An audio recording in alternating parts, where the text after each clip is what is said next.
Salawat beriring salam kita ucapkan kepada Nabi besar Nabi Muhammad SAW. Allahumma salli ala Muhammad wa ala ali Muhammad. Baik, perkenalkan, nama saya Ilham Taib. Saya merupakan dosen dari salah satu jurusan manajemen Fakultas Ekonomi.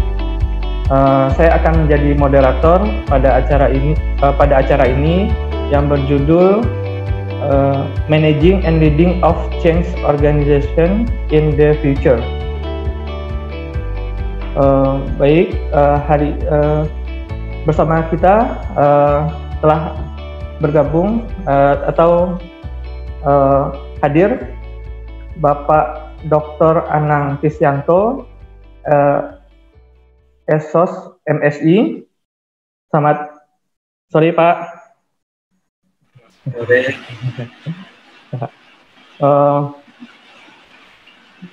Dan kemudian ada Pak Wakil Dekan 3 FEUNT, Pak Yandri. Selamat siang Pak.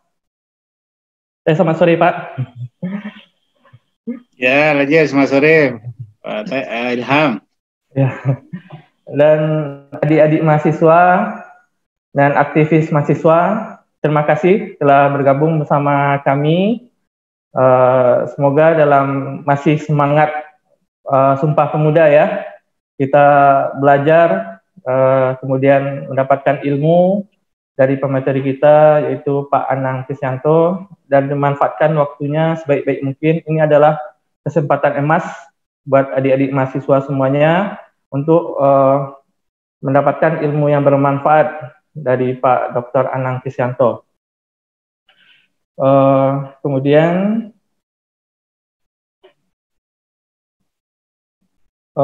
untuk tidak berpanjang waktu, kita mulai saja acaranya. Tapi dalam acara ini saya akan membagi 2 sesi. Yang pertama akan ada pemberian materi oleh Bapak Anang. Kemudian dalam pemberian materi oleh Bapak Anang, adik-adik mahasiswa dapat menuliskan pertanyaan dalam kolom chat ya di virtual Zoom ini. Baik, sebelum pemateri memberikan materinya, saya akan membacakan profil beliau. Beliau merupakan Dekan Fakultas Ekonomi Universitas Negeri Surabaya. Kemudian beliau lahir di Tuban, Jawa Timur pada tanggal 9 Desember 1971. Kemudian beliau menamatkan sarjananya dan di jurusan Public Administration tahun 1996. Kemudian Master of Science bidang ilmu Human Resource Development tahun 2000 di Universitas Brawijaya Malang. Kemudian beliau mendapatkan doktor dalam bidang ilmu Human Resource Management tahun 2008 di Universitas Brawijaya Malang. Kemudian beliau sangat aktif dalam publikasi. Mungkin adik-adik semua bisa melihat di Google Scholar beliau. Mungkin itu aja sedikit informasi mengenai beliau. Mungkin adik-adik dapat lebih mengenal beliau saat memberikan materi. Baik, untuk langsung saja, tidak mempanjang waktu, dengan format, waktu dan tempat, saya persilakan kepada Bapak Anang Krisyanto untuk memberikan materi atau sharing kepada adik-adik kita. Terima kasih. Assalamualaikum warahmatullahi wabarakatuh. Terima kasih Mas Moderator. Masih muda, saya panggil Mas ya. Walaupun sudah Pak dosen itu. Assalamualaikum warahmatullahi wabarakatuh. Selamat sore, salam sejahtera buat kita semua. Yang kami hormati, yang kami muliakan, kolega, teman, sahabat saya, bersama Wakil Dekan Bidang Kemahasiswaan dulu Pak Yudhedri. Terima kasih atas undangannya, pertanyaannya untuk bisa hadir secara virtual untuk sharing pengalaman dalam mengelola Ormawa, utamanya di Indonesia, untuk sharing pengetahuan selama mungkin posisi-posisi yang pernah kami emban, karena juga terkait dengan managerial skill dan leadership skill, sehingga pengalaman memimpin organisasi itu saya kira juga perlu kita untuk sharingkan dan kita diskusikan. Saya akan menghormati Mas Ilham, Bapak Ibu pendamping Ormawa, adik-adik pimpinan Ormawa dari UNP, dari STIGI PGRI Sumatera Barat, yang satu dari Mbak Win Mambonjol Padang, ada juga dari Tamsis kemarin. 4 perguruan tinggi. Alhamdulillah ini kegiatan yang luar biasa. Ini hikmah hasil dari silaturahim kami FE Unesa dengan FE UNP dalam rangka untuk mendiskusikan, untuk menjajaki kerjasama implementasi Merdeka Belajar Kampus Merdeka. Dan Pak Yul langsung menugaskan saya, menodong saya untuk memberikan materi. Karena di depannya Pak Dekan UNP, jadi saya nggak mungkin bisa menolak kan gitu. Tapi ini menginspirasi saya juga akhirnya Pak Yul ya. Menginspirasi juga karena Merdeka Belajar Kampus Merdeka itu kegiatan-kegiatan yang lebih banyak pada bidang satu, bidang akademik, sedangkan bidang kemahasiswaan itu belum tersentuh. Sehingga saya sangat berharap kegiatan ini bisa menginspirasi paling tidak FPUNP, STIGI PGRI Sumatera Barat dan 2 perguruan tinggi yang peserta, termasuk juga FPU Indonesia untuk berkolaborasi membuat kegiatan bareng. Misalnya saja mungkin LKMM tingkat lanjutan ya, mungkin ya, yang selama ini dilaksanakan oleh Dikti atau LDikti. Mungkin beberapa kampus dari kita mungkin bisa berkolaborasi menyusun kurikulum LKMM tingkat lanjutan yang sesuai dengan tuntutan masa depan. Monggo nanti kita diskusikan kembali Pak Yul. Ini saya kira menarik. Atau misalnya kita bisa mengadakan suspin Ormawa, kursus pimpinan Ormawa. Karena saat saya aktif di resimen mahasiswa dulu, itu mengadakan kursus pelatih yang pada akhirnya kita patenkan secara nasional, dan sampai saat ini yang berhak mengadakan kursus pelatih menwa ya hanya UB, karena saat itu yang merancang, kemudian kita patenkan, kita buat kesepakatan bersama.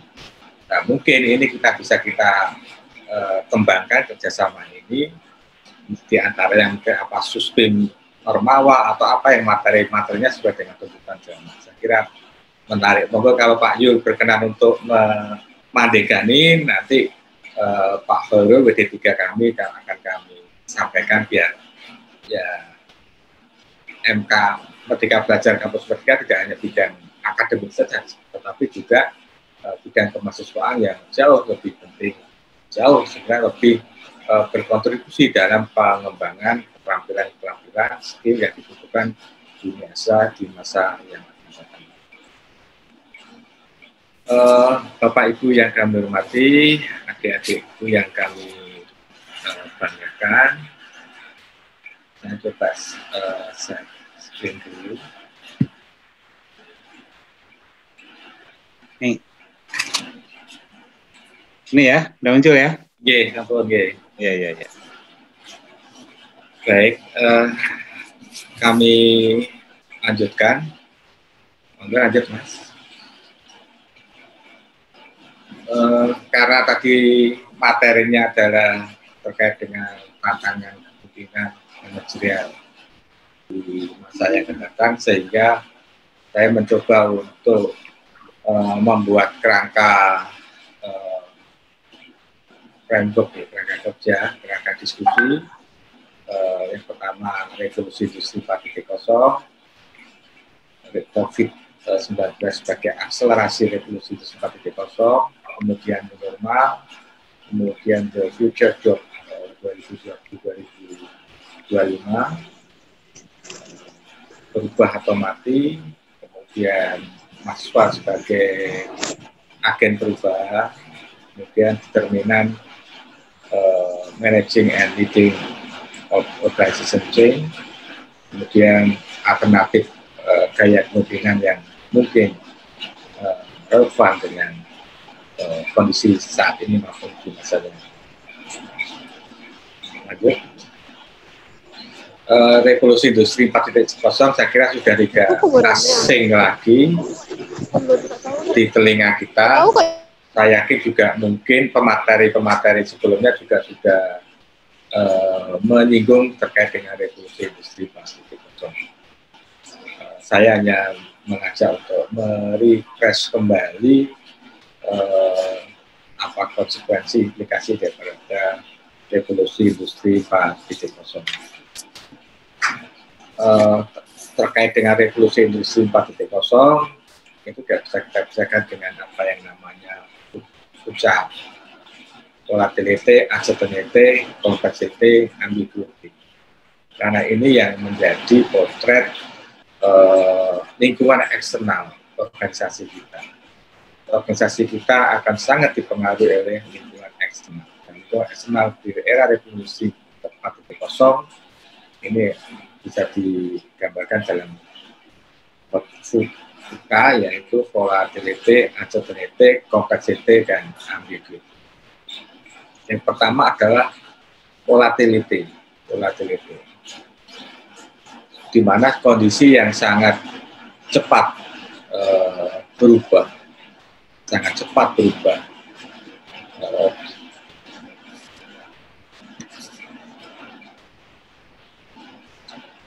yang unggul bisa diikuti, harga yang murah bisa diikuti, produk baru bisa ditiru,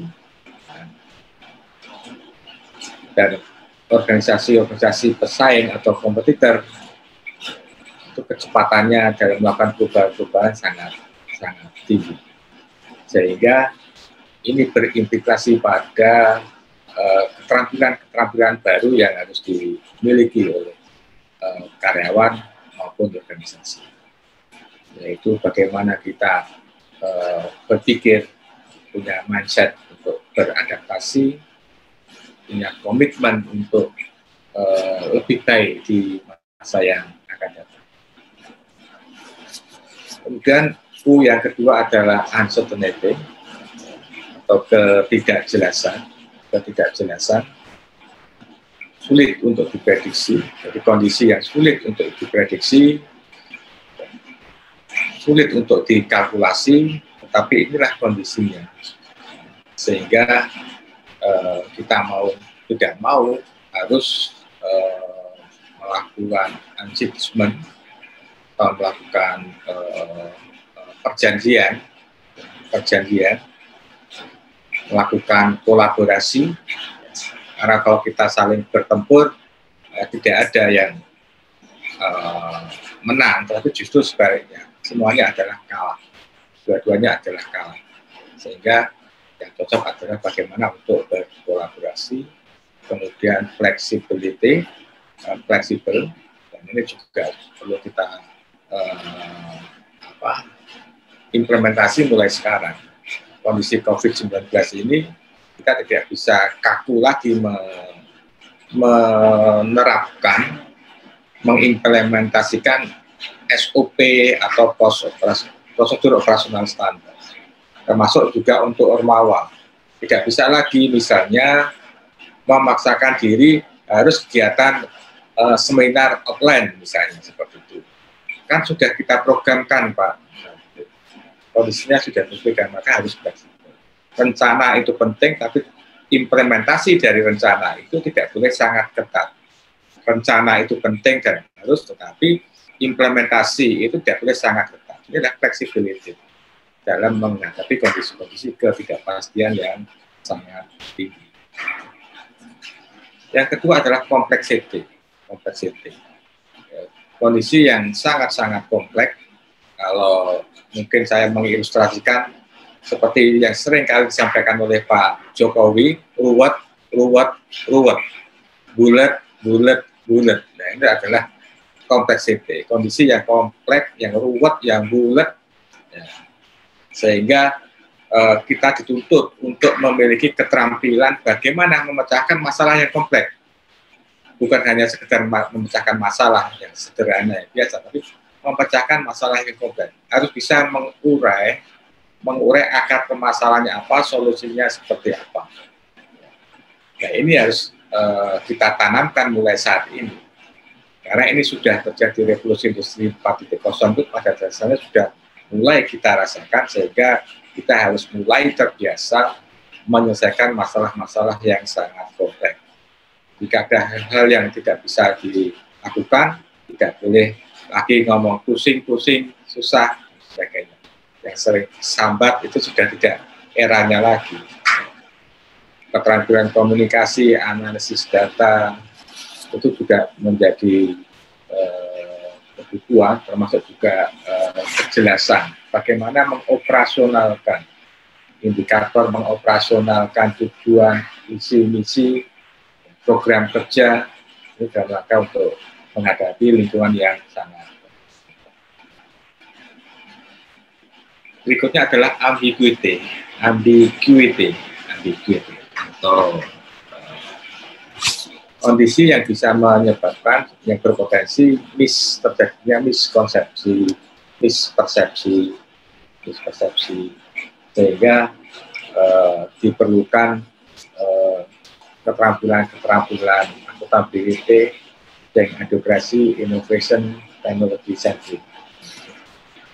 Bagaimana melakukan inovasi dalam kondisi saat ini maupun masa yang akan datang. Keunggulan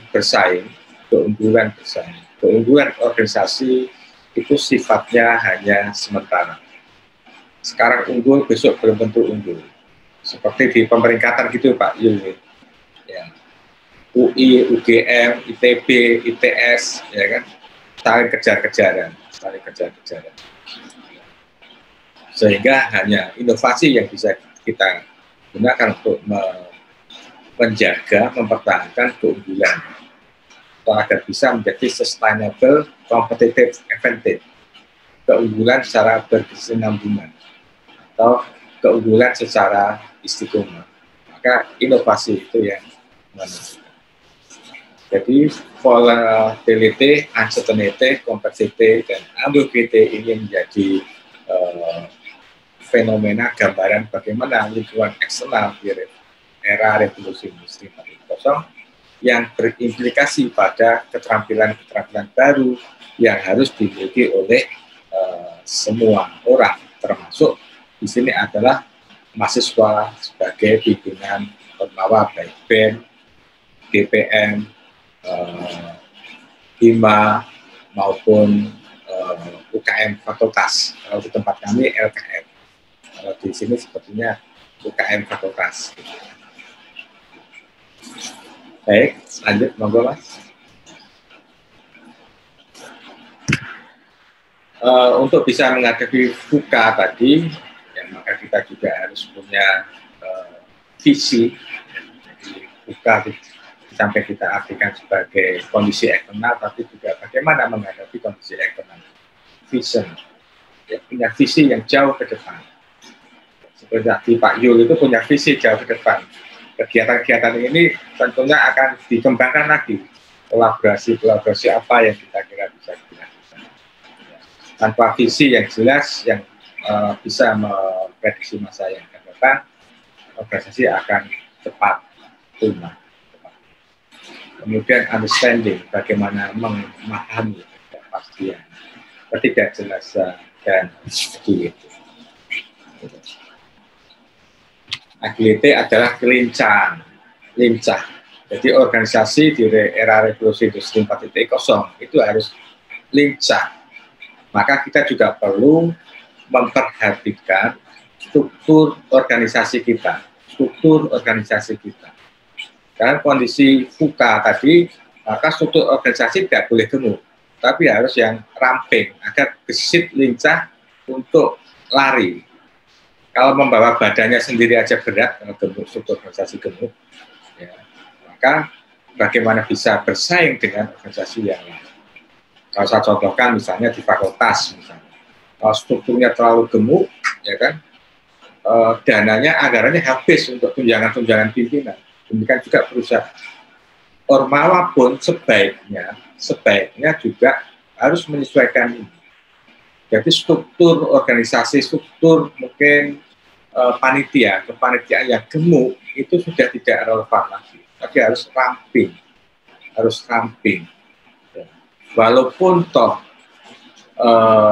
dalam kepengurusan Ormawa, kepengurusan panitia di Ormawa itu tidak ada anggaran atau dana yang digunakan untuk menggaji, untuk fasilitas daripada tim atau pengurus, tetapi kita juga sebaiknya mulai sekarang belajar bagaimana mendesain, merancang struktur organisasi yang agility tadi, yang ramping, yang pada dasarnya akan lincah untuk lari, untuk bersiksak menghadapi kompetisi dengan organisasi.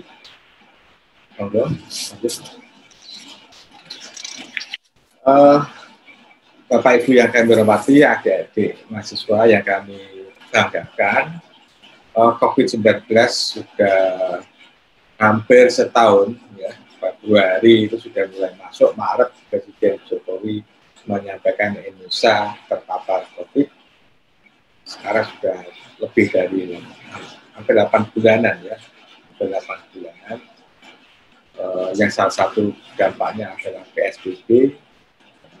Sehingga mau tidak mau, ya, kita harus melakukan perubahan. Fenomena kenormalan baru dalam kehidupan sosial ekonomi masyarakat, kenormalan baru sebagai transformasi menuju masyarakat, mengakibatkan pergeseran pola yang minim pertemuan tatap muka dan less kontak seperti yang saat ini kita lakukan.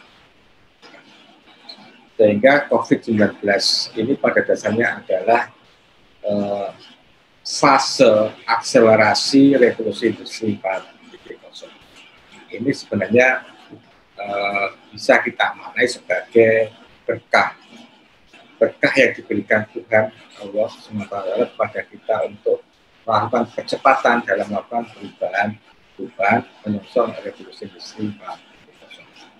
Sehingga mau tidak mau harus kita hadapi bersama, harus segera kita melakukan penyesuaian atau adaptasi. Bismillah nantinya akan muncul kreativitas dari kita, termasuk dari adik-adik Ormawa. Daripada tidak ada COVID, ujuk-ujuk mahasiswa nanti kelak lulus, fenomena sudah revolusi industri 4.0, keterampilan, cara berpikir dan sebagainya belum siap menghadapi revolusi industri 4.0. Dengan adanya COVID-19 maka kita sudah diberikan kesempatan untuk belajar menyesuaikan lebih awal menghadapi revolusi industri 4.0. Lanjut, Mas.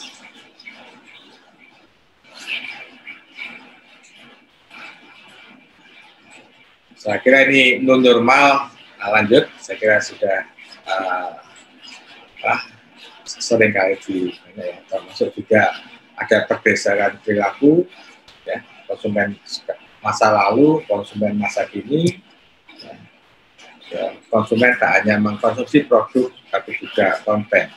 Demikian juga Ormawa dalam hal ini juga menghasilkan produk, ya, baik barang maupun jasa, Mereka juga perlu mempertimbangkan produk atau jasa apa yang dihasilkan dari kegiatan-kegiatan Ormawa itu yang bisa menghasilkan konten yang dibutuhkan oleh konsumen masa kini maupun masa yang lanjut.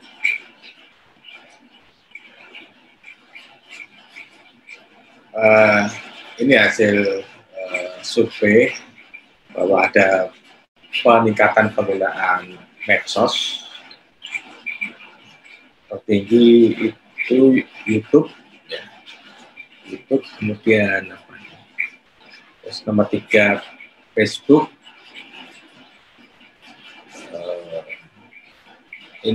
IG, masuk IG juga, ya. YouTube misalnya.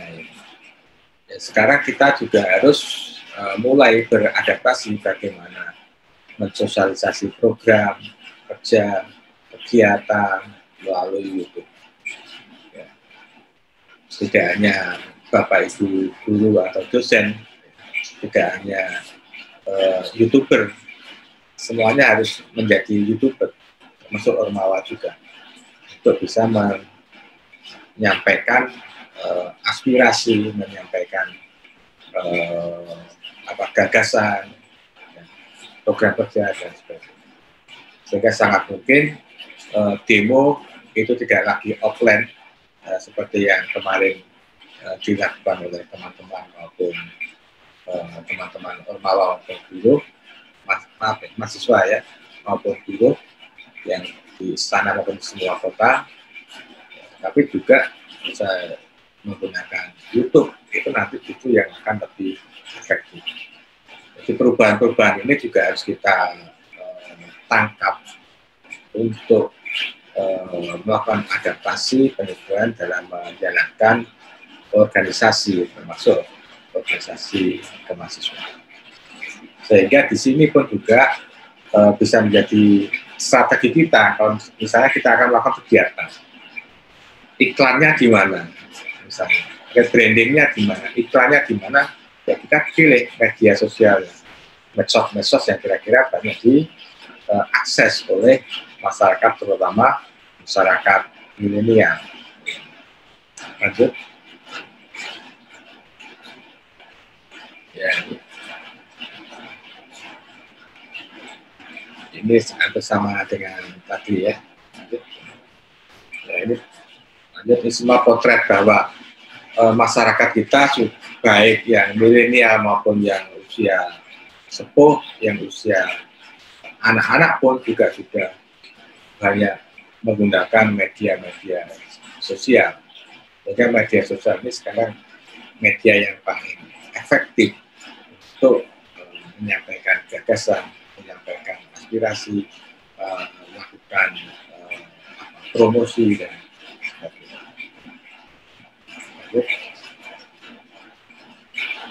lanjut. Bapak Ibu yang kami hormati, adik-adik Ormawa yang kami banggakan, beberapa waktu yang lalu World Economic Forum, Forum Ekonomi Dunia, telah menerbitkan laporan tentang the future 2020-2025. Laporan dari World Economic Forum ini laporan yang sangat bonafit, sangat reputasi, yang sampai sekarang masih menjadi rujukan bagi kalangan industri, termasuk juga perguruan tinggi dan pebisnis. Di mana terbitan-terbitan ini memberikan rujukan-rujukan yang kredibel untuk kita rujuk. Dari laporan World Economic Forum itu, di mana dalam laporan itu sebenarnya melaporkan juga ada 83% perusahaan yang berubah atau meningkatkan remote job. Jadi ada 83% perusahaan yang dulunya melakukan aktivitas seperti offline berubah menjadi remote job.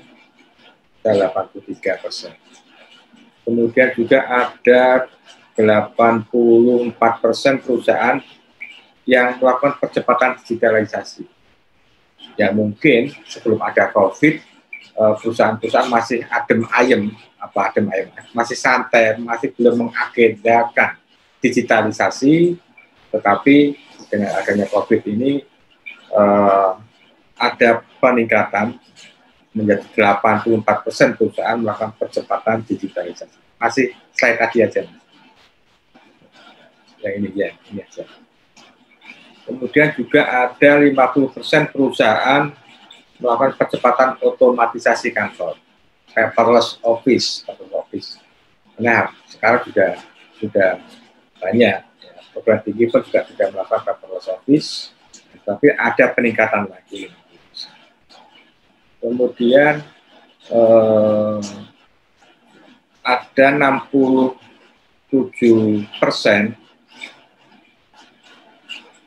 saat ini ada 67% pekerjaan dilakukan oleh manusia, yang tahun 2025 tinggal 53%. Jadi ini menunjukkan bahwa ada pergeseran pekerjaan yang sekarang dilakukan oleh manusia nanti akan bergeser dilakukan oleh manusia. Kemudian juga diperkirakan dari laporan World Economic Forum itu 85 juta pekerjaan akan hilang. 85 juta pekerjaan.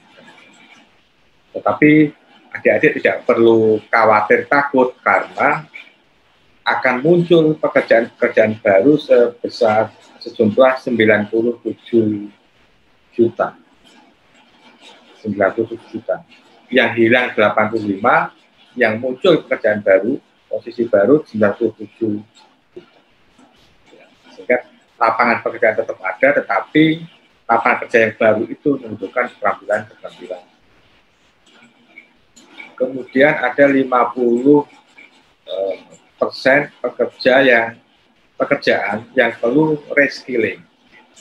Dan 50% pekerjaan yang perlu reskilling. Keterampilan yang harus diperbarui, disesuaikan. Kemudian ada 40% keterampilan inti, core skill yang berubah. Itu beberapa konsekuensi dari COVID-19 dan fase menuju revolusi industri 4.0 yang dilansir oleh World Economic Forum. Sehingga pada tahun 2022 diperkirakan akan ada 10 jenis pekerjaan yang akan hilang. Data entry itu juga akan hilang, teller dan sebagainya. Bahkan accounting yang saat ini itu posisi bahkan prodi yang tingkat keketatan tinggi. Kalau di Indonesia akuntansi itu masih tingkat keketatan masuknya tinggi, saingnya masih tinggi. Dan ini juga diperkirakan akan hilang posisi-posisi orang akuntan. Makanya kami kemarin di Indonesia itu juga mendiskusikan kembali untuk melakukan re-engineering, rekayasa ulang prodi akuntansi akan diarahkan kemana, apakah digital akuntansi atau apa. Karena kalau tetap akuntansi jelas lulusan kita akan mati, tidak akan mendapatkan pekerjaan. Karena sudah diprediksi di berbagai survei posisi akuntan, teller dan sebagainya itu akan hilang. Lanjut. Ini pekerjaan-pekerjaan baru yang akan muncul, data analisis scientist, ya, artificial intelligence (AI) atau kecerdasan saraf buatan. Nah, ini juga penting. Big data spesialis, digital transformation spesialis, new technology spesialis, organizational development spesialis, dan seterusnya. Yang ingin saya garis bawahi yang terkait dengan LKM MTM ini adalah organisasional development spesialis. Organisasional development spesialis.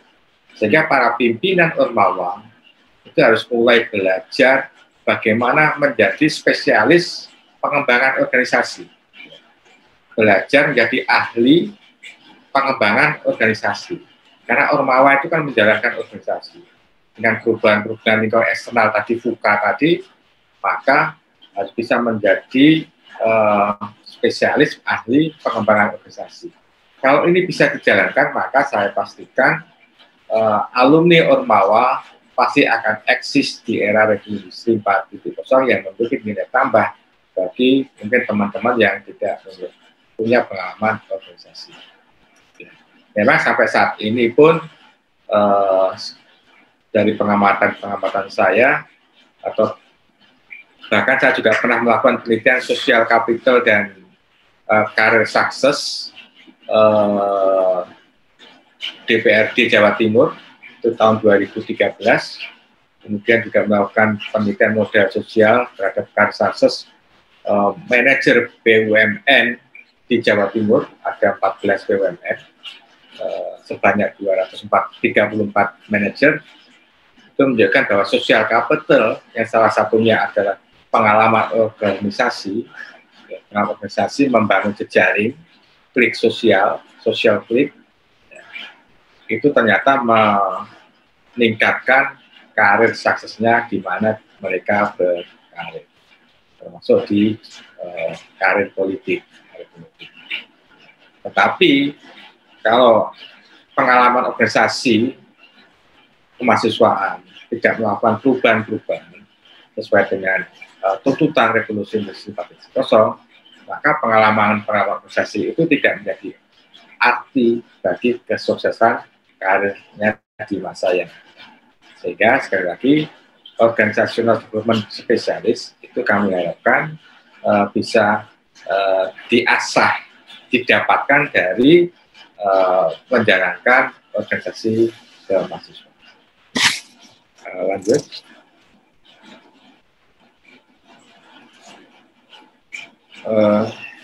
Ini perubahan-perubahan keterampilan baru 2022 dari dampak COVID.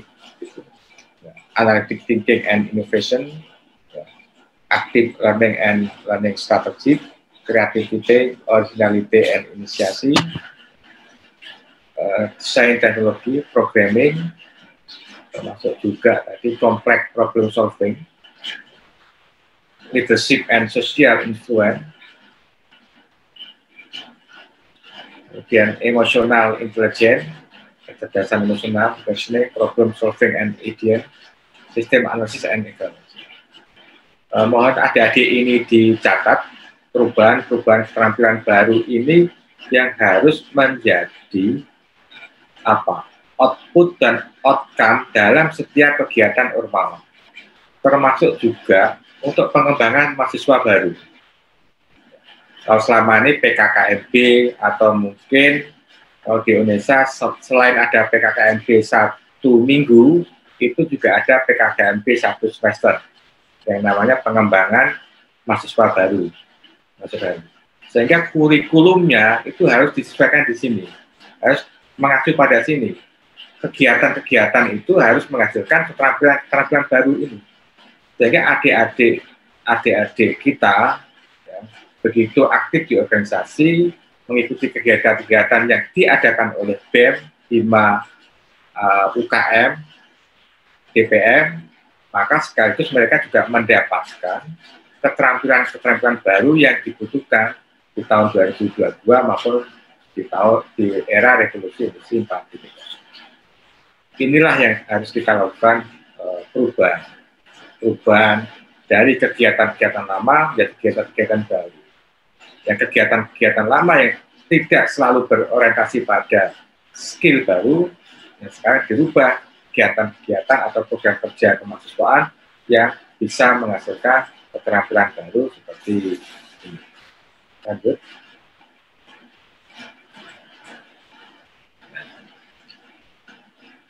The nature of change.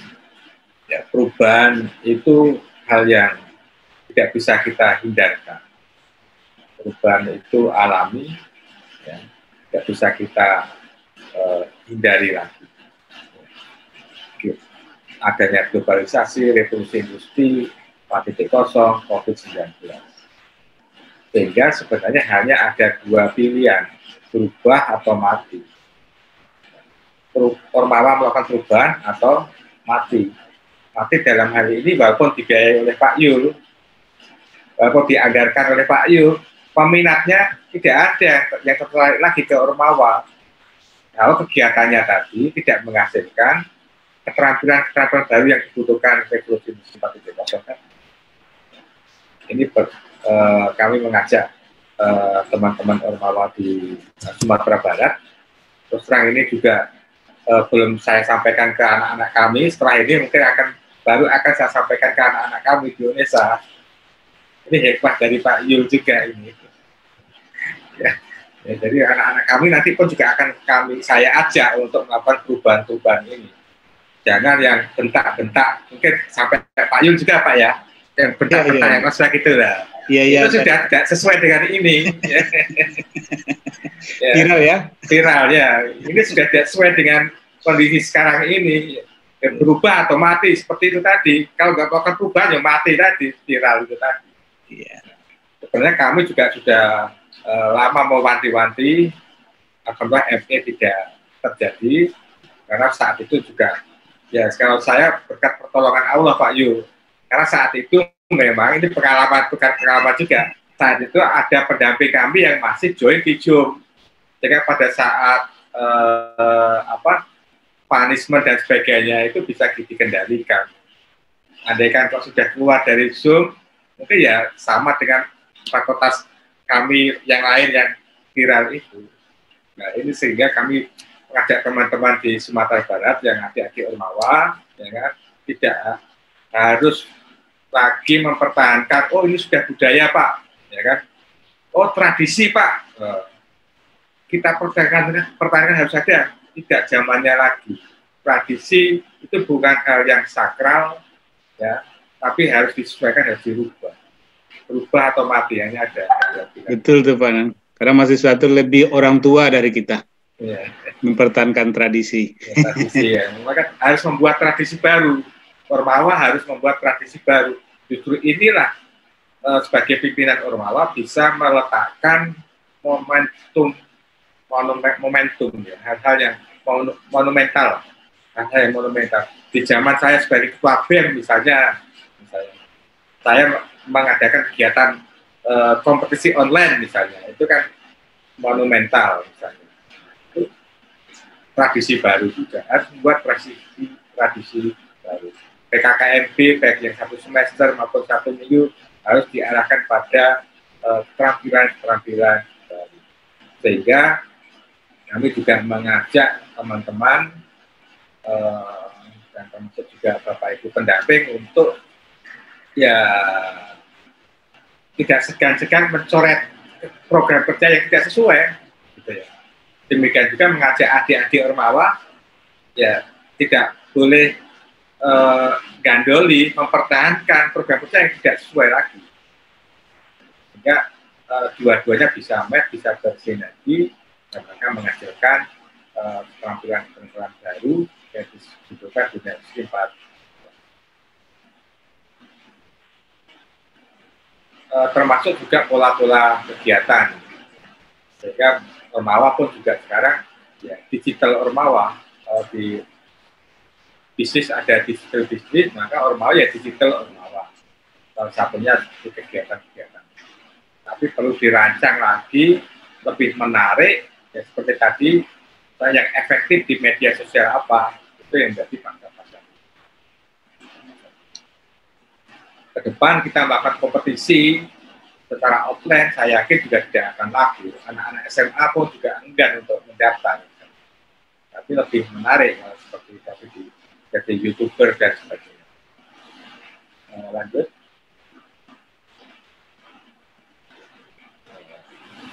Baik, untuk melakukan perubahan-perubahan tadi kita kan sudah sepakat ya adik-adik Ormawa hanya ada dua pilihan, berubah atau mati.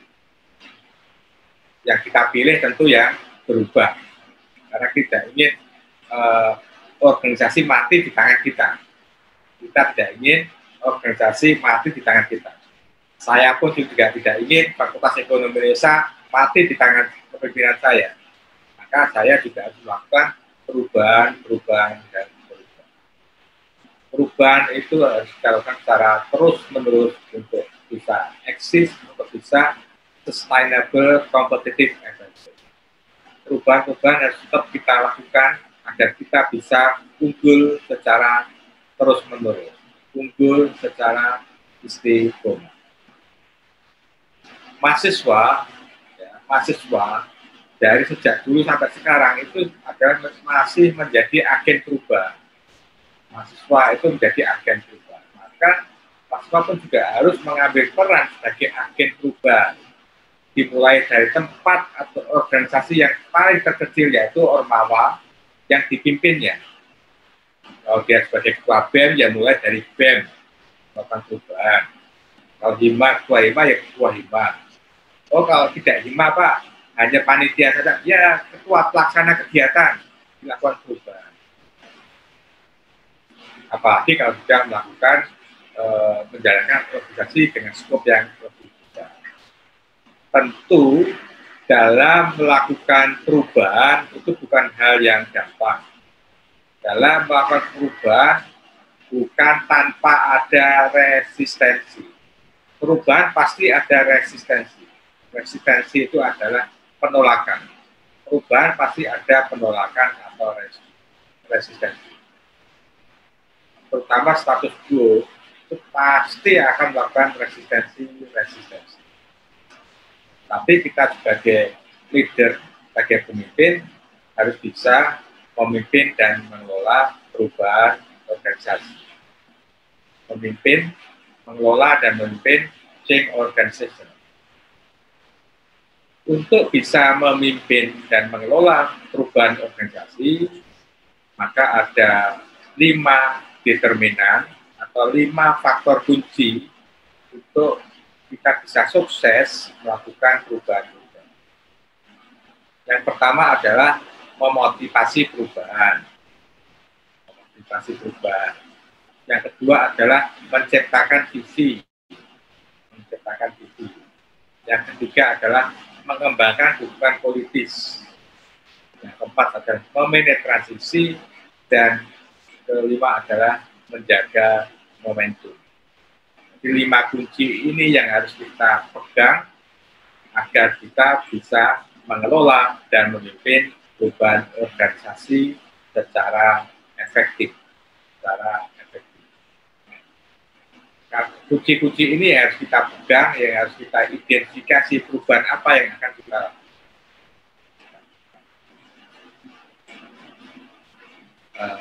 lanjut.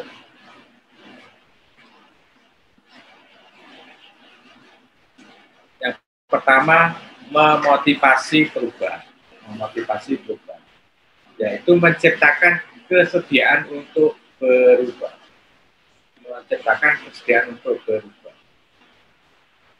Membuat atau memaksa organisasi untuk berubah, mengungkapkan gap di antara status saat ini dan perubahan yang diinginkan, menyampaikan harapan, manfaat positif dan percaya untuk berubah.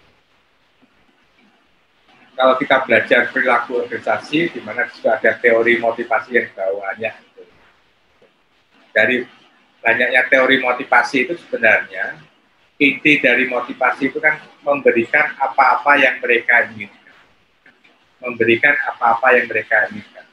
Dulu pengen gajinya naik, kita naikkan. Diminta untuk lebih giat bekerja, dia mau. Demikian juga mungkin mahasiswa misalnya, pengen nilai bagus, kasih nilai bagus, ya, disuruh kerjakan tugas berat, dia akan mau memberikan apa-apa yang mereka inginkan. Inilah inti dari motivasi. Sehingga dalam melakukan motivasi perubahan, maka kita juga harus bisa memberikan kira-kira dampak dari perubahan itu apa. Kira-kira positif tidak? Maka kita juga harus bisa menyampaikan tadi harapan atau manfaat-manfaat positif dari perubahan yang akan kita lakukan. Contoh misalnya pada Ormawa misalnya, kalau kita melakukan transformasi organisasi menuju revolusi industri 4.0, maka pengalaman sebagai pengurus Ormawa itu akan memberikan skill baru yang dibutuhkan di dunia industri ke depan, sehingga akan mudah mendapatkan pekerjaan. Karena ini contoh bagaimana memotivasi perubahan. Kalau anggota organisasi kita meyakini bahwa perubahan yang akan kita lakukan itu membawa manfaat bagi dirinya, maka resistensi perubahan itu tidak akan daya tahan perubahan, strategi menghadapi resistensi perubahan, memahami pribadi dan kebutuhan orang, menjaga komunikasi, keikutsertaan dan keterlibatan, memahami pribadi dan kebutuhan orang. Maka sebagai pemimpin organisasi yang akan melakukan transformasi organisasi atau perubahan organisasi, maka juga harus bisa mengidentifikasi sekaligus juga memahami apa yang mereka butuhkan. Ingat bahwa tadi inti motivasi adalah memberikan apa-apa yang mereka inginkan. Kalau kita memberikan sesuatu tetapi tidak mereka inginkan, ya mungkin tidak efektif dalam memotivasi mereka. Mereka butuh pekerjaan yang menantang, tetapi Anda berikan misalnya kenaikan gaji, ya tidak memotivasi. Demikian juga misalnya organisasi yang kita lakukan, yang akan kita lakukan perubahan, akan misalnya menghasilkan struktur-struktur baru, posisi-posisi baru, jabatan-jabatan baru, misalnya. Maka yang semula resisten, mereka akan mendukung dilakukan perubahan organisasi. Kemudian juga menjaga komunikasi. Kalau dalam partai politik ya komunikasi politik. Diajak ngopi atau diajak ngopi itu Mas Ilham ya. Dan untuk menyampaikan kira-kira kebijakan baru apa yang akan kita lakukan. Ya, termasuk juga misalnya untuk pengurus Ormawa, adik-adiknya misalnya, adik-adiknya enggan untuk melakukan perubahan, dia diajak ngopi bersama dalam rangka untuk menjaga komunikasi. Keikutsertaan dan keterlibatan. Beberapa riset menunjukkan bahwa keterlibatan itu meningkatkan komitmen dan pada akhirnya akan meningkatkan performa individu maupun organisasi. Sehingga dalam melakukan perubahan, utama yang memotivasi perubahan, kita juga perlu melibatkan, mengikutkan anggota organisasi. Jangan sampai ujuk-ujuk atau ujuk-ujuk tiba-tiba ada kebijakan baru. Undang-undang Cipta Kerja itu salah satu mengapa banyaknya resistensi, ya salah satunya adalah kekurang ikutsertaan dan keterlibatan stakeholder dalam penyusunan undang-undang. Salah satu. Lanjut, ini masih kunci yang pertama. Kunci yang kedua, menciptakan visi. Menciptakan visi. Bagaimana membangun masa depan yang diimpikan, unsur-unsur masa depan yang diimpikan dan yang dapat dikomunikasikan pada para anggota organisasi, antara lain berani dan menilai hasil-hasil yang tercapai, status di masa depan. Berani dan menilai hasil-hasil yang akan dicapai. Jadi kita sudah punya target-target dari perubahan organisasi yang akan kita lakukan. Kira-kira kinerja organisasi akan meningkat berapa persen, akan efektif berapa persen, efisiensi yang akan dilakukan berapa, dan pada gilirannya tentunya efektivitas dan efisiensi organisasi pada gilirannya juga akan menghasilkan profit, keuntungan bagi organisasi, di mana keuntungan itu nantinya juga lari pada anggota organisasi. Sehingga sebagai pemimpin organisasi yang akan melakukan perubahan organisasi harus bisa mengajak mimpi-mimpi bersama, perubahan apa yang akan dilakukan. Ya, yang adik-adik mahasiswa mungkin banyak yang sudah pengalaman ya. Yang ngegombal itu salah satu contoh bagaimana menciptakan visi. Nanti saya kawin, itu visi. Contoh yang paling gampang, cukup yang kecil misalnya. Jadi sekali lagi bahwa visi perubahan yang akan kita lakukan itu menghasilkan apa, anggota organisasi diajak untuk bermimpi. Lanjut. Lanjut. Yang berikutnya adalah mengembangkan hubungan politis. Mengembangkan hubungan politis. Kunci yang ketiga, yaitu mengidentifikasi stakeholder, analisis perubahan kebijakan pemerintah, mempengaruhi stakeholder. Jadi intinya begini, kira-kira perubahan organisasi yang akan kita lakukan itu siapa yang bisa mendukung perubahan-perubahan. Maka kita harus mengidentifikasi stakeholder kunci, siapa kira-kira yang bisa mendukung. Kemudian analisis perubahan kebijakan pemerintah, kali ini terkait dengan pemerintah. Kemudian mempengaruhi stakeholder. Contoh yang beberapa waktu yang lalu terkait dengan Undang-Undang Cipta Kerja, di mana ada sebagian masyarakat yang melakukan resistensi adalah misalnya beberapa waktu yang lalu Menteri Tenaga Kerja Bu Ida sowan ke PBNU misalnya. Betul Pak Ilham ya?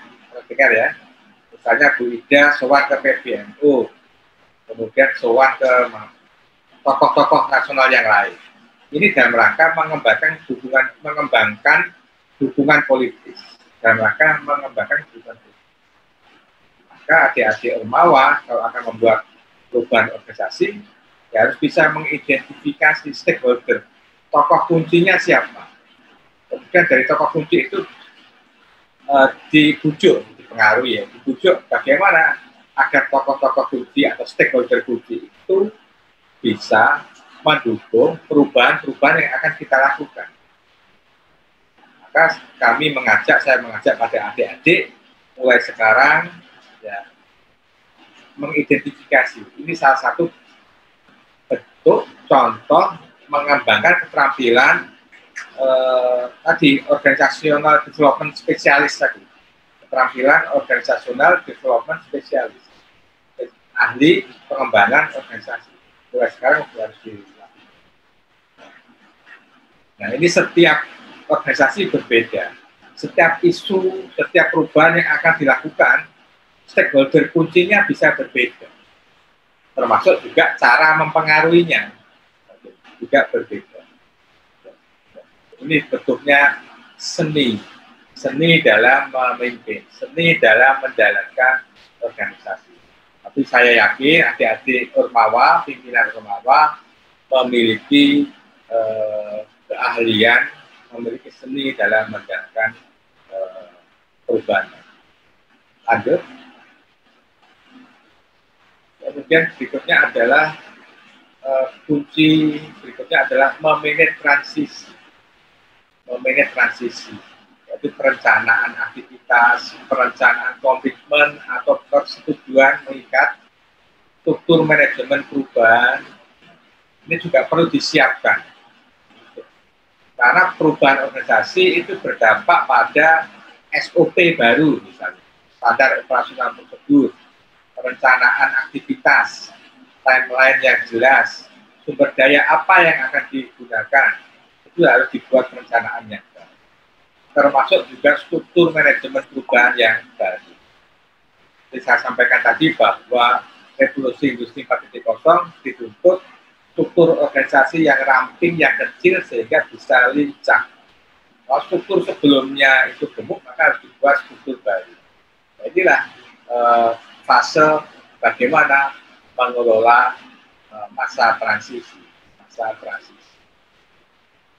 Masa transisi tentunya biar smooth, mulus perpindahan transisinya, perpindahan gigi personalnya, maka juga harus diatur dengan baik. SOP lama dijalankan sambil menghasilkan SOP baru, implementasinya juga menggunakan paduan itu. Termasuk juga misalnya pendampingan dari pejabat lama ke pejabat baru, juga salah satu bagaimana mengelola transisi. Lanjut, Pak.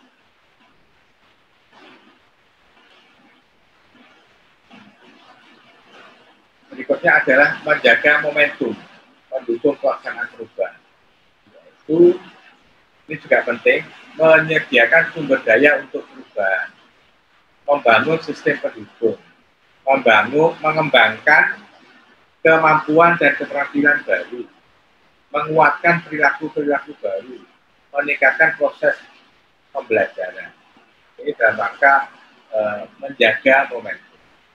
Pertama, misalnya menyediakan sumber daya untuk perubahan. Sumber daya. Dana, misalnya, itu juga pasti diperlukan. Peralatan-peralatan yang lain, peralatan-peralatan baru. Misalnya, yang sebelumnya manual berpindah menjadi otomatisasi kantor, maka perlu ada peralatan komputer yang baru, HP baru, laptop baru, dan termasuk juga sistem pendukung, termasuk juga kemampuan dan keterampilan baru. Ya, perubahan yang akan dilakukan, maka ada gap keterampilan, yang dimiliki karyawan saat ini dengan keterampilan yang dibutuhkan di masa yang baru. Maka perlu ada pelatihan dan maka untuk mengembangkan kemampuan dan keterampilan. Ini juga sering dilakukan oleh instansi-instansi baik pemerintah maupun swasta. Misalnya ada kurikulum baru, ada sosialisasi, ada pelatihan, TOT dan sebagainya. Ini juga dalam rangka untuk menjaga momentum perubahan. Kemudian menguatkan perilaku-perilaku baru. Bagaimana kita bisa menciptakan budaya-budaya baru. Budaya-budaya baru sesuai dengan perubahan yang akan dilakukan. Ini perlu dikuatkan dalam budaya-budaya baru. Dengan demikian maka budaya organisasi itu bukan hal yang sakral, tapi dinamis. Dan bisa kita lakukan sesuai dengan visi-misi organisasi.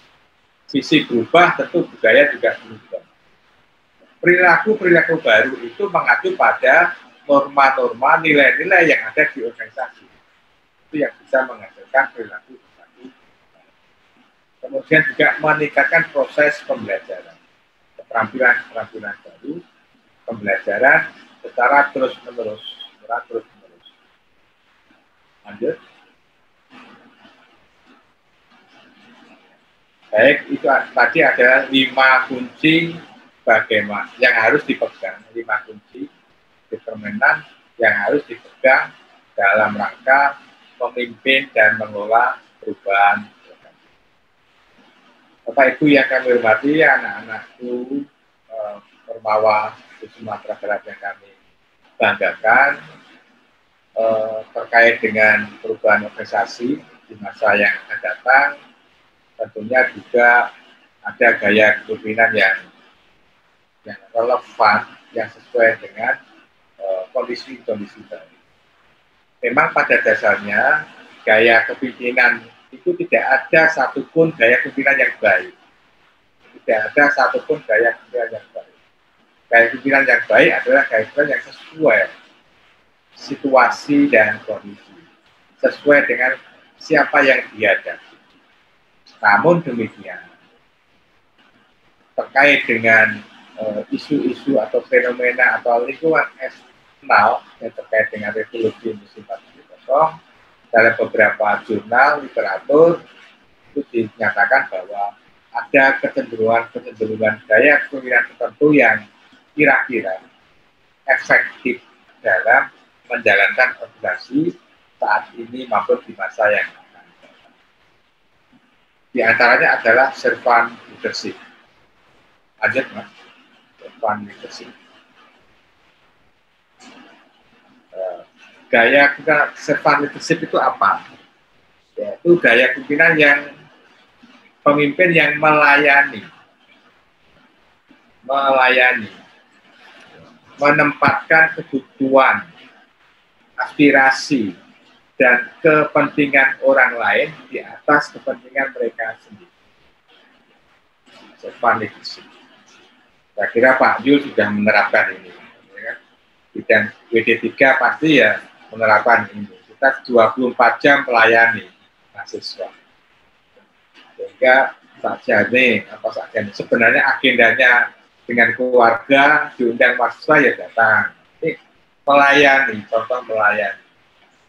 Ya, saya mengajak adik-adik Ormawa itu juga menerapkan servant leadership. Pemimpin yang melayani teman-temannya Ormawa, teman-temannya maba, teman-temannya yang lain, mahasiswa yang tidak aktif di Ormawa, harus bisa menjadi role model yang bisa melayani, menempatkan kepentingan umum dan orang lain di atas kepentingannya sendiri, mendengarkan, empati, persuasi, konseptualisasi pandangan ke depan, komitmen. Ini juga beberapa indikator dari servant leadership. Di jurnal-jurnal internasional mulai banyak diteliti, dibahas gaya kepemimpinan servant. Sehingga dari 10 indikator ini bisa ya diangsur-angsur lah, dicicil satu persatu. Satu indikator diimplementasikan, besoknya satu indikator diimplementasikan, nanti pada saatnya mahasiswa lulus itu sudah lengkap menerapkan servant leadership. Lanjut Pak. Gaya kepemimpinan yang lain adalah transformational leadership. Ini sudah agak lama ya. Yaitu kepemimpinan yang merangsang dan menginspirasi, mengubah pengikut untuk mencapai hasil yang luar biasa. Kepemimpinan yang memperhatikan keprihatinan dan kebutuhan perkembangan pengikut, mengubah kesadaran pengikut tentang masalah untuk membantu para pengikut. Kemudian kepemimpinan transformasional lebih dari sekedar karisma, karena pemimpin transformasional berupaya menanamkan dalam diri pengikut kemampuan tidak hanya mempertanyakan pandangan yang sudah tepat, tetapi juga pandangan-pandangan yang dipegang oleh pemimpin itu sendiri.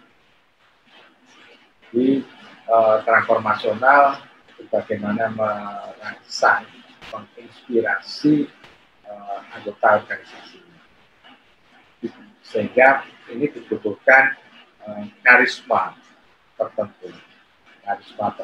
Tetapi sekali lagi bahwa transformasional leadership tidak hanya sekedar karisma, tapi juga harus bisa memberikan ide-ide yang bisa merangsang, menginspirasi anggota. Lawan dari transformasional leadership itu adalah transaksional leadership. Kepemimpinan transaksional, kepemimpinan transaksi, tukar-menukar. Kalau itu hanya jangka pendek, kalau transaksional. Dan itu banyak dilakukan, untuk di organisasi politik, misalnya itu banyak yang melakukan kepemimpinan transaksional. Tapi kalau untuk Ormawa, saya kira kita mau mentransaksikan apa, membarter apa, dan seperti itu. Kita tidak cocok untuk semacam. Lanjut. Ini indikator-indikator dari kepemimpinan transformasional, pengaruh ideal, bagaimana kita memberikan inspirasi, motivasi inspirasi, stimulasi intelektual maupun pertimbangan individu. Hal-hal ini harus diperhatikan jika ingin menerapkan transformasional leadership. Lanjut.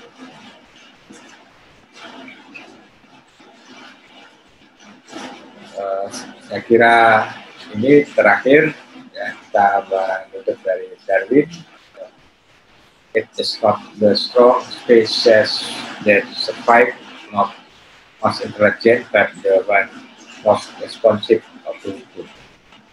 Jadi bukan kekuatan yang bisa bertahan, menyebabkan kita bertahan, bukan kecerdasan, kepintaran yang bisa kita tetap bisa bertahan hidup dalam mengelola organisasi, tetapi yang paling menentukan adalah responsif terhadap perubahan. Dengan kata lain bahwa kalau organisasi kita ingin tetap hidup, tetap survive di era apapun, maka kita harus responsif terhadap perubahan, harus beradaptasi terhadap perubahan. Karena kita memilih berubah daripada, saya kira itu sementara yang bisa saya sharingkan, ya mudah-mudahan bisa dilanjutkan untuk diskusinya. Terima kasih Pak Anang, bagus sekali, menginspirasi bagi kita semua, bagi mahasiswa dan ormawa. Maaf Pak, ini ada satu pertanyaan Pak dari mahasiswa. Ya, betul. Ini dari Desra Kurnia Rahman, UIN Imam Bonjol Padang, menanyakan, ini lebih ke masyarakat ya Pak. Jadi bagaimana solusi terhadap masyarakat desa yang tua-tua yang berprofesi sebagai pedagang kelas kecil menengah, namun tersendat karena transaksi COVID dan mereka tak paham penggunaan IT. Jangankan menggunakan IT, jadi untuk mengoperasionalkan IT sendiri itu agak sulit, gitu Pak. Jadi apa solusinya Pak terhadap masyarakat yang tidak memahami IT, gitu Pak? Terus mungkin itu saja Pak pertanyaannya Pak. Baik, Mbak siapa sih Mas? Desra Kurnia Rahman Pak. Mbak Destra ya. Pertanyaan yang sangat bagus sekali, sangat mulia sekali, dan ini menunjukkan Anda memiliki kepedulian sosial yang tinggi. Dan kepedulian sosial ini juga dibutuhkan untuk dunia industri di masa sekarang maupun di masa yang Anda sudah menunjukkan empati Anda, Mbak Desnia tadi, sudah mampu mengidentifikasi permasalahan-permasalahan yang ada di sekitar kita, sudah mampu membaca fenomena-fenomena yang ada di sekitar kita. Sebagai mahasiswa, sebagai kaum intelektual, kita wajib membaca, dan membaca itu tidak hanya membaca jurnal, buku, literatur, tapi juga membaca fenomena alam, membaca fenomena sosial, sehingga kita harus punya kebijakan sosial untuk menyelesaikan masalah-masalah yang dihadapi masyarakat. Tadi saya menyampaikan bahwa mahasiswa itu adalah agen perubahan. Maka agen perubahan itu juga harus diperankan dalam menghadapi masyarakat yang IT, kemampuan IT-nya sangat kurang, sehingga di satu sisi terdampak COVID-19. Maka ini sebenarnya adalah ladang area pengabdian masyarakat yang bisa dilakukan oleh adik-adik Ormawa untuk membuat program kerja Ormawa ke arah sana. Bisa membuat program pengabdian masyarakat, pengabdian pendampingan pada masyarakat desa, dan mereka untuk mengembangkan keterampilan literasi digital bisnis, digital entrepreneurship. Tentu permasalahan ini tidak bisa diselesaikan dalam waktu yang singkat, sehingga perlu juga atau penting juga dibuat roadmap atau peta jalan pengabdian masyarakat untuk menghadapi masyarakat seperti ini. Dan saya yakin kondisi seperti ini banyak terjadi. Tidak hanya di Jawa pun juga banyak kondisi-kondisi seperti ini. Sehingga perlu dibuat roadmap peta jalan pengabdian masyarakat untuk mengentaskan, membantu masyarakat yang IT-nya kurang, bisa bersih terdampak COVID. Apalagi dampak COVID ini kan masa transisi menuju revolusi industri 4.0. Mau tidak mau nanti juga mengarah ke sana. Tentu harus kita petakan mana yang bisa kita latih, mana yang bisa kita bimbing, mana yang mungkin butuh pendampingan secara penuh dengan cara menerjunkan mungkin adik-adik. Bisa kita mulai dari hal yang kecil saja. 5 faktor manajemen perubahan tadi bisa diimplementasikan. Contoh misalnya membangun visi perubahan. Banyak, kalau saya mengalami banyak para pedagang kaki lima, mungkin yang jual bakso, itu juga sebelum COVID itu enggan diajak untuk digital aja nggak mau, ya kan? Ya.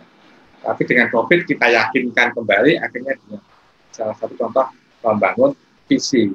Kalau nanti kita dijual secara online, nanti penghasilan berapa dari 500.000 bisa 1 juta per hari misalnya. Itu kan salah satu contoh membangun visi, memotivasi. Jadi saran saya tadi solusinya adalah buatlah program pengabdian masyarakat, buat roadmap-nya untuk pengembangan pengabdian masyarakat, karena ini masalahnya kompleks, tidak bisa BIM salah BIM, tiba-tiba langsung selesai, tapi harus secara bertahap. Yang ketiga adalah gunakan 5 determinan perubahan organisasi, pemimpin perubahan organisasi ini untuk sebagai framework kerangka untuk menyelesaikan masalah. Ingat bahwa sarjana itu level KKN-nya adalah mampu menggunakan iptek, ilmu pengetahuan dan teknologi, teori untuk menyelesaikan masalah. Mampu menggunakan iptek untuk menganalisis masalah. Kata kuncinya itu. Tidak lagi menggunakan insting, intuisi, tapi adalah iptek, teori, hasil riset untuk framework menyelesaikan masalah. Saya kira bagus itu. Ini saya sampaikan juga Pak Yul, kami juga sedang melakukan kerjasama dengan UITM dan UTHM. Kemarin akuntansi anak BEM kami sudah virtual online dengan Fakulti Akuntansi UITM Marang. Kami ingin melakukan pengabdian masyarakat bersama, kolaborasi BEM kita dengan BEM sana, BEM Padang dengan BEM Malaysia, misalnya banyak saudara-saudara kita yang di perbatasan itu yang butuh uluran tangan kita, Nah, ini mungkin penting untuk 2 tahun yang akan datang, karena ini kan masih COVID, belum bisa kita lakukan. Mungkin tahun depan bisa kita rancang bersama-sama, mungkin partner tinggi luar negeri yang ada di Indonesia bisa kita linkkan dengan UNP, kemudian juga sedikit Sumbar maupun yang lainnya. Demikian juga partner perguruan tinggi luar negeri yang dimiliki oleh Padang, Sumbar, kita linkkan dengan kami Indonesia sehingga nanti bisa kontribusi lebih banyak. Oke, saya kira itu. Mungkin kalau ada lagi. Ya, artinya solusinya pengabdian ya Pak, pengabdian masyarakat dan pengembangan pengabdian untuk membuka jalan gitu ya Pak ke masyarakat. Ya. Baik. Ada lagi mahasiswa, adik-adik mahasiswa yang ingin ditanyakan? Boleh secara langsung.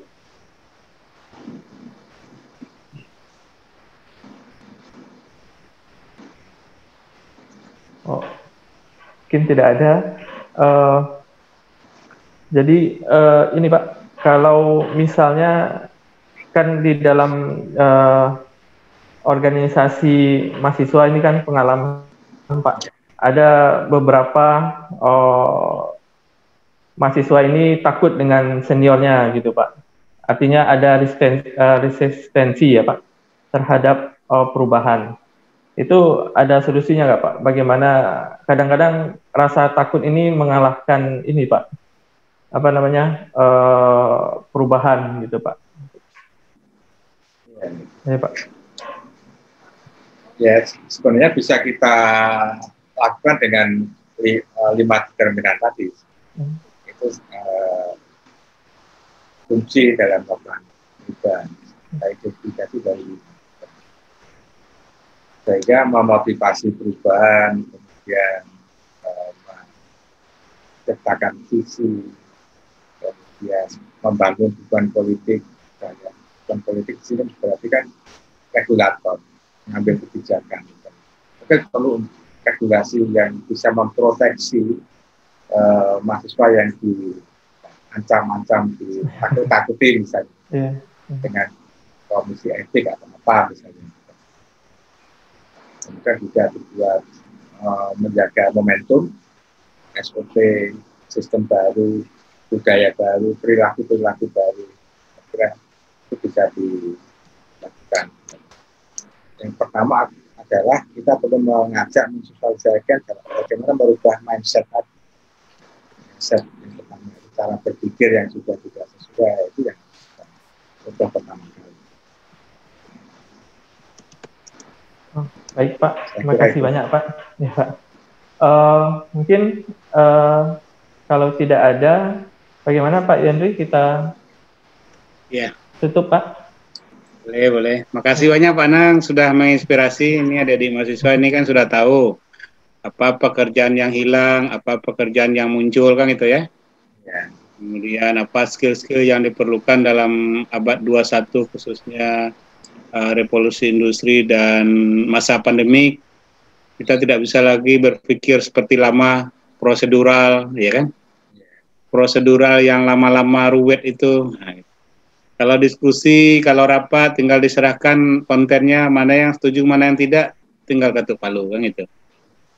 Tidak lama-lama seperti rapat-rapat mahasiswa yang mohon bicara, ya kan gitu kan. Nah, jadi cari solusinya kan gitu.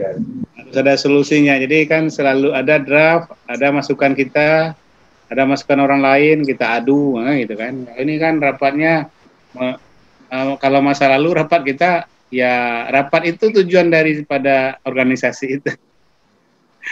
Bukan pekerjaan setelah rapat, tapi rapat itu tujuannya.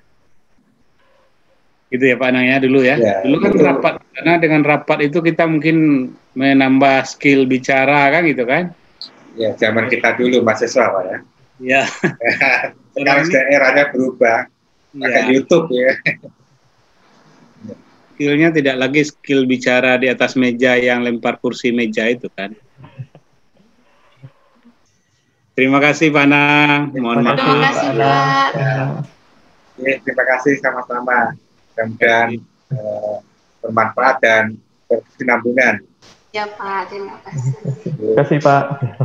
Assalamualaikum warahmatullahi wabarakatuh.